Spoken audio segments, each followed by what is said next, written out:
Rainier Avenue Radio, your community radio station will provide you with more information. Rainier Avenue Radio. Welcome back to Rainier Avenue Radio. It's me, Tony B. Every Friday, we've been doing this since March 13th. From 1 o'clock to 3 o'clock, we give you information on the impact of the coronavirus in South Seattle. Specifically, that's what we focus on. And of course, we know that this is not just in Seattle, South Seattle, so we also connect with surrounding communities. You may have just heard a conversation I had with Mayor Greg Wheeler of Bremerton, where they recently had an outbreak at St. Michael's Hospital. And so that in itself just raises a lot of red alarms. I'd like to thank Mayor Wheeler for coming on, and as he always does, and shares information with the community. Joining me now on the program, not the first time a guest on Rainier Avenue Radio, but the first time in conversation with me, I'd like to welcome Seattle Public Schools Superintendent Denise Juneau. How are you? I'm doing well. How about you? Under the circumstances, fantastic. Yeah, that's what I tell people. It's like that's kind of a dangerous question now, right? About with the virus and everything else going on. It's like, how are you? The kind of general greeting is like, there have to maybe think of some other different ways of approaching. But it's like, I know we're all going with the ebbs and flows of trying to be flexible and, life just continues. So. Well, thank you for joining me. I know school is about to start.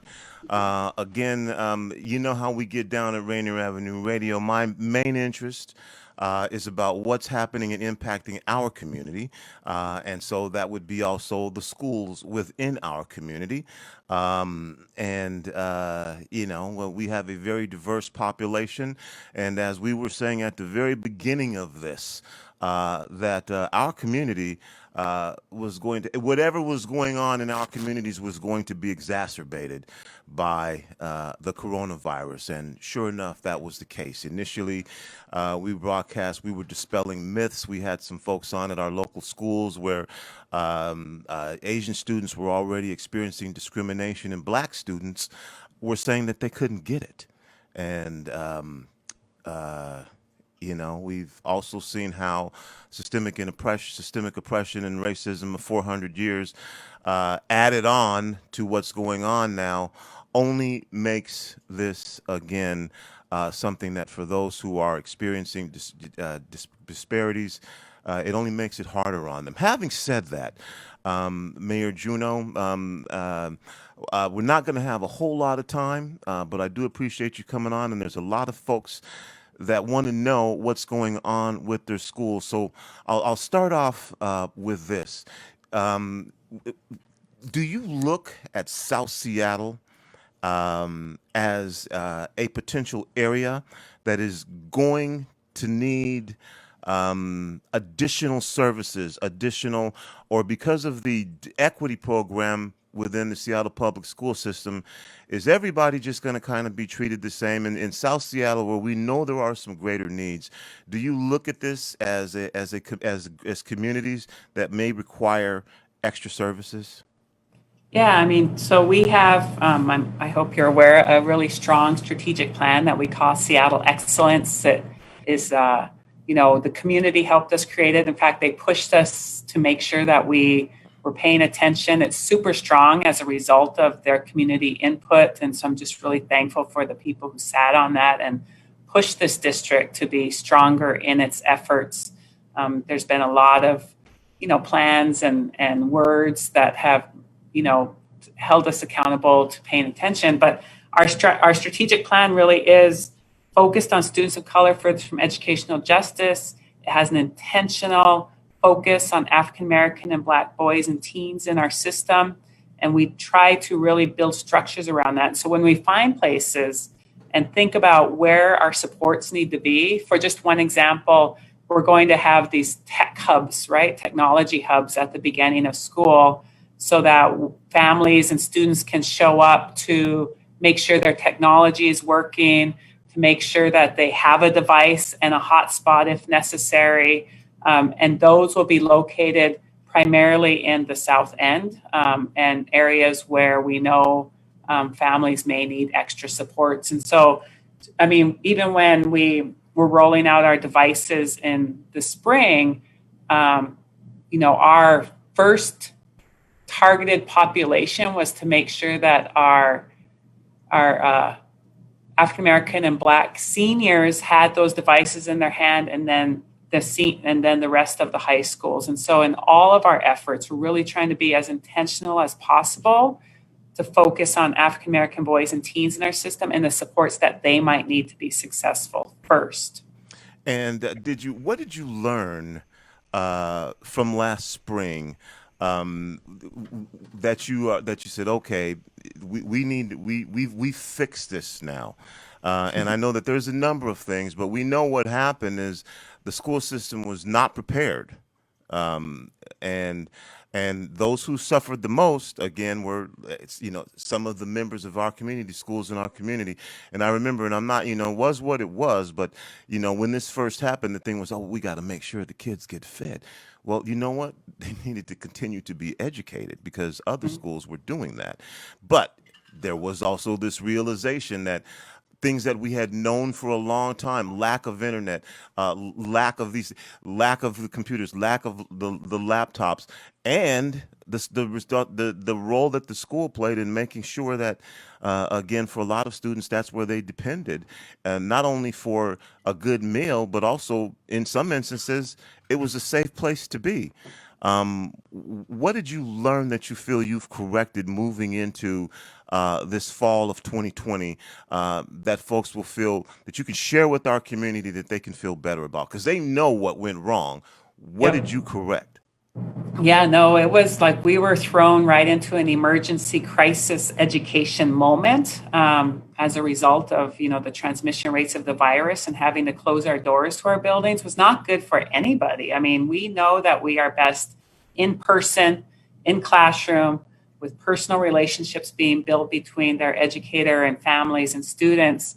And I mean, it was definitely rocky, and there were a lot of lessons learned across the country. And one of those really, I mean, you spoke to it just about the internet access. It just shines a light on a basic service that everybody really in 2020 needs to be successful. And for that service not to be provided, really, it hurts any sort of access to work and to schools. And schools are sort of now thrown into this situation similar to Seattle Public Schools, where we are trying to put a Band-Aid approach on everything, right? It's like we're getting hotspots out. We know hotspots don't provide the type of service that's necessary.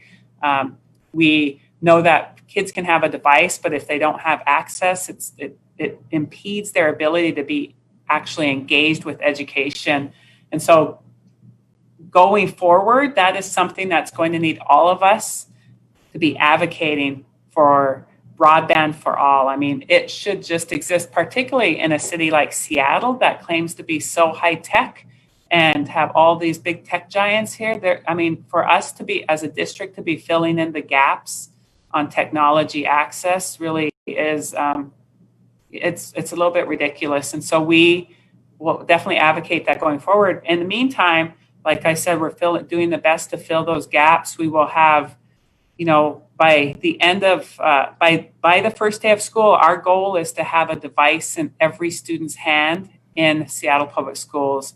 We have partnerships with Seattle Housing Authority that we want to, I'm going out there this afternoon where we're having these events where we are trying to fill the gaps on internet access. So that's one learning. The second is that there was this, a lack of engagement and the lack of ability for the district and teachers really to connect with students in a big way. And so we had a real fall off of students being engaged in their education.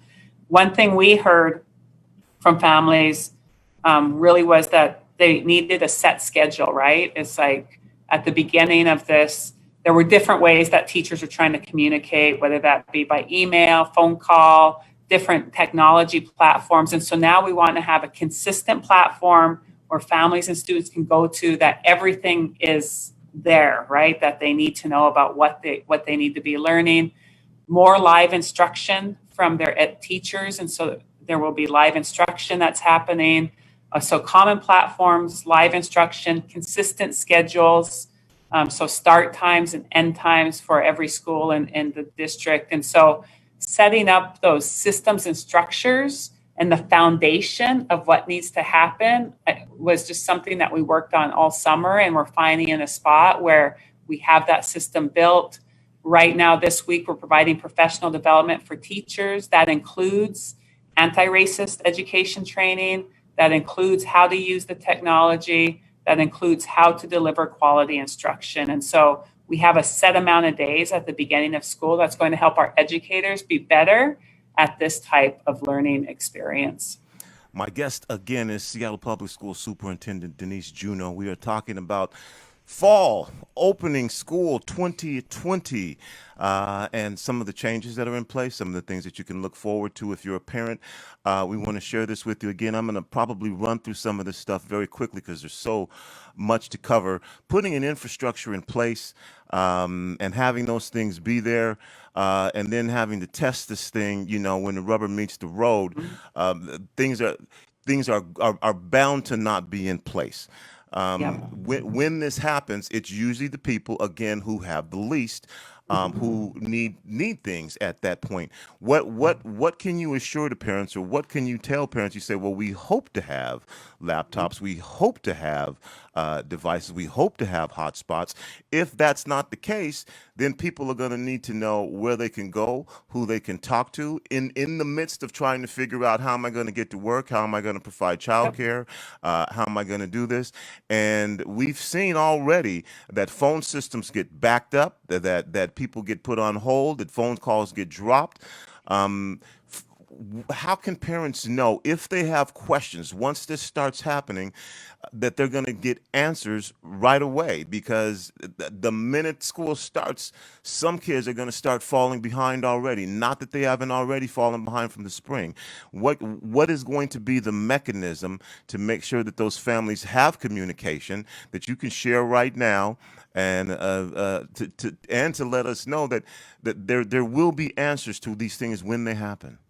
Yeah, and so we are, like I said, trying to be as consistent and predictable as possible. I think that's what was really missing in the spring. And so these common schedules, common platforms should be helpful. Things are bound to go wrong, right? And for the first week of school, and so because we have these 6 days of training for teachers, the school start date for students got pushed back to September 4th. And so that's really when students will be logging in and doing, engaging for the first time. That first week, the 4th through the 11th of September, are what we are calling a strong start. And so all of these issues that you're talking about, like if there is a student that does not have a device, if a student needs a hotspot, if people need to learn how to what our system looks like, that first week is going to be spent totally on making sure students are set up for success. They're going to be used to develop relationships with their educators. I mean, we're now in a system where, when you walk into a classroom as a student, you usually are walking into a classroom and getting to know your teachers and your classmates. And now that we are virtual, that's going to be a little more difficult. And so that first week we're spending on making sure, doing check-ins with families, doing check-ins with students, building relationships. And so we really want to take some time before diving into all academics. And so we want to take that first week and do a strong start. And there will be tech hotlines that families can access. We had a great relationship with some tech companies who provided multilingual services when families were calling. And again, we'll have those technology hubs where families can walk in and get help with some of their technology needs. Simple answer here. This first day happens. I realize this is not working. I got a limited amount of time. I'm not getting an internet signal. What can I do? Who do I call? Where do I contact? I know there's this, but so here I am. It's 8:25 or whatever. This thing isn't working. Who do I call? Who do I contact? And I got to go to work. Yeah, no, we do have a technology hotline. I don't have that number off the top of my head, but it is on our website. And that would be, and I can make sure you get it, Tony, that you can push it out to community, but that would be the place to call. And we know that all of this is going to take place, that there will be some flexibility that has to be built into the system, that there will be frustration that happens. And really, I mean, we are all in this together, and we recognize that, things are, will fall apart here and there, and we are committed to filling in the gaps as soon as possible. But it's going to be a struggle. I mean, it's a real thing with parents who have to get to work or are working at home and juggling, and our teachers who are parents are also juggling families, and Yeah, the issue of I'm childcare, I'm and not trying all to these things cut are you up off. in the I just air. want to get to some more stuff here. So Yep. forgive me for doing that. So at the end of the day here, if something happens, you're relegated to calling a hotline. And That's what we have right that now, except for and the tech hubs too. There will be those. But if people are crunched on time, that would be the place to go. okay. And that hotline, somebody's going to answer that. And if you're deluged with calls, you may be put on hold. And again, I just want to make sure parents know what's going on here. So there's not going to be any other than a hotline. That's going to have to be kind of a catch-all for everything. Is that what it is? Whatever's going on, call this hotline. Call the hotline. We will also have this technology hub sites that will be physical spots Okay. where people can get So assistance we as need to well. make sure that we get that number to people if we Yep. don't have it accessible. How are they going to get it? How are they going to know? If it's based on the internet and the internet's not working, you can't go to a website to look at it. Right. These are all the big challenges that are having to be negotiated. We send out, we have family communication that goes out every Thursday. And so, if families they should all be signed up for that email that goes out. And so we'll make sure that those are super prominent. We are also not just doing emails, we are doing text messages out to families, we are doing robocalls out to families. Those are all translated into our top 5 languages. And so we are doing as much communication blitz as possible to make sure people know what resources are available and have all the information they need to start school successfully. So we know that this is new, and that means it's going to be new for teachers as well. And I want to get to some things about the interactions between the teachers and the students. But quickly, can you tell parents who are out there right now why they should be comfortable with teachers who've never probably done this before are now prepared to teach classes full time online and ensure that students are getting the quality education that they need? What can you say quickly? Because I got some more stuff to say. Okay, Sure. well, they're now they're ready. I think they're ready. Or just tell us, actually, we don't know. We're flying by the seat of our pants. We are building systems, and what I would say is that Seattle's not the only district that's in this. As this is a countrywide issue right now. Everybody is building the plane as they're flying it.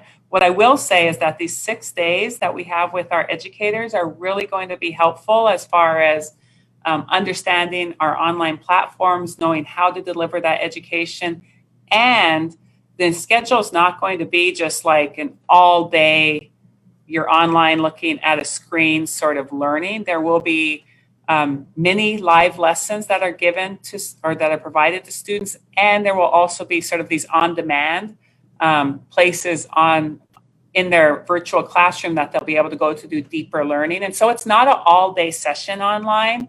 There is a mixture of live teaching and small groups and check-ins and one-on-one tutoring. And so it's a real mixture that students and families will be engaged in. But again, this training is going to help us a lot. Okay, and this training consists of what? Again, what I'm trying to get to is to let parents know what's been done to enhance the productivity of teachers, of educators online. We already know that online isn't as good as in person, but specifically what we can count because it's unknown territory. And yeah, I don't know that I heard the answer to that. It sounded like you said that you had a course or something that teachers were taking in online Yeah, education. so we have these 6 days of training. They are learning like we have Teams instead of Zoom. So they're learning Teams and how that can be used to engage, how we can use these virtual spaces to engage students in small groups and things like that.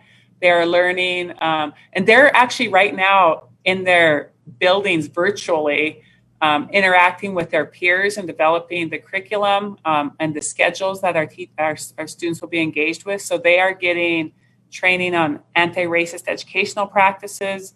They are getting training on how to deliver instruction in this remote environment. And they're working with their peers about how what types of content will be delivered. And they're working out schedules. And so where does PE fit in? Where does art fit in? Where does music fit in?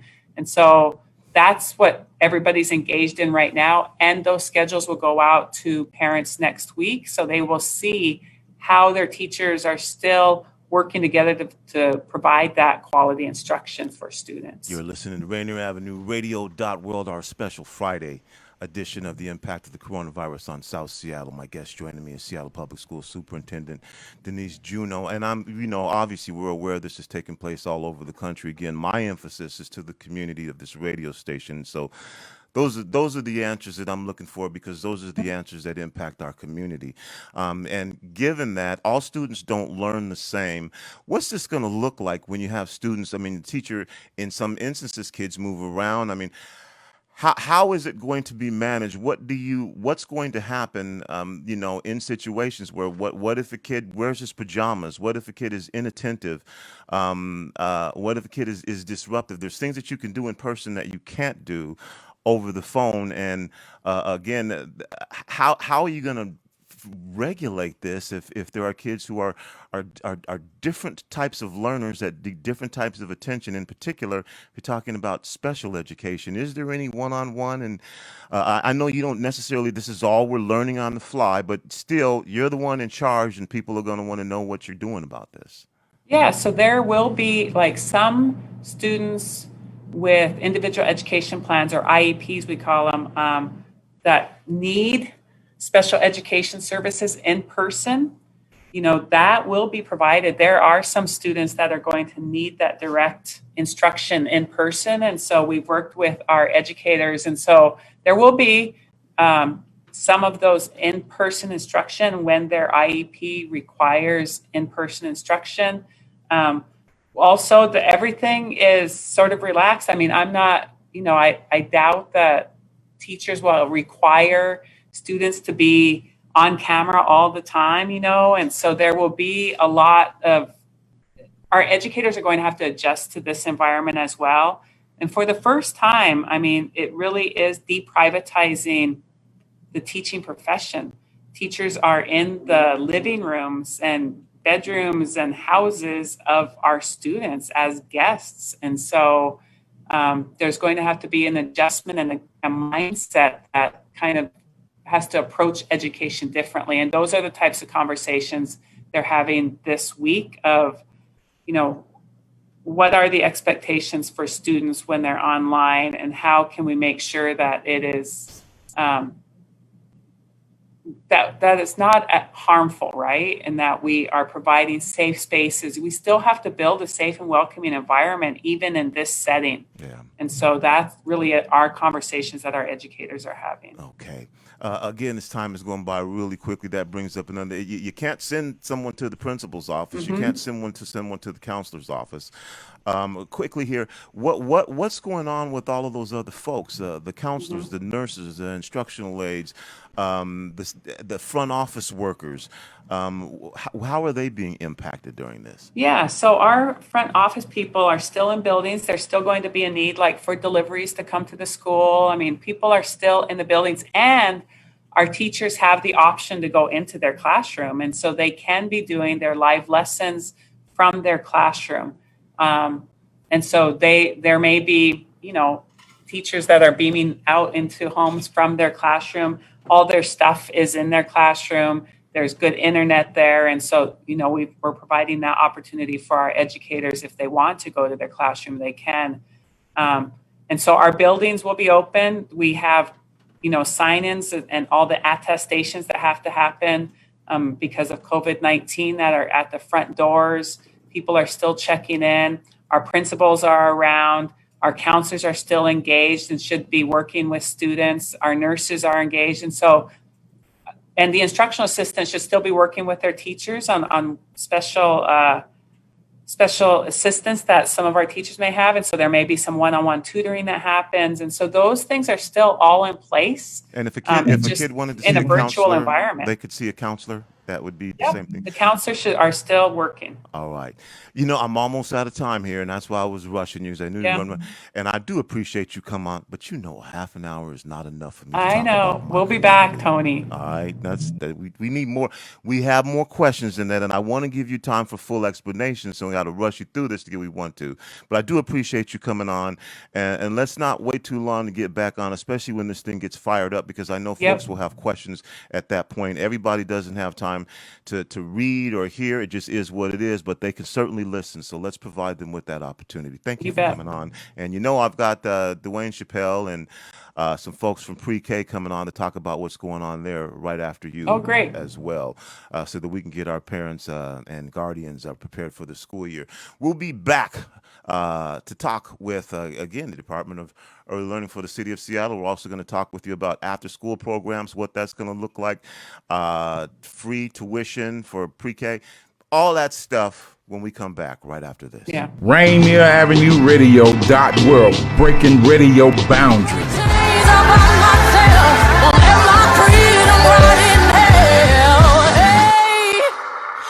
Keep on running, cause the winner don't quit on themselves. Do you own a business in unincorporated King County? If so, you could be eligible for a COVID-19 grant through the Small Business Assistance Program. King County is giving businesses another chance to apply for up to $5,000 in grants to help offset the costs of things like utilities and loss of business due to the pandemic. Look, if you've already applied but were rejected, you may still be eligible under the program's expanded guidelines. To apply or find out if your business qualifies, visit kingcounty.gov/local business help. Again, that's kingcounty.gov/local business help. This is the news on Rainier Avenue Radio. Soldiers who overthrew Mali's president in a coup d'etat that drew international condemnation pledged on Wednesday to restore stability and oversee a transition to elections within a quote-unquote reasonable period. President Ibrahim Boubacar Keita resigned and dissolved parliament late on Tuesday, hours after the coup leaders detained him at gunpoint, plunging a country already facing an armed movement against it, as well as mass opposition protests deepening into crisis.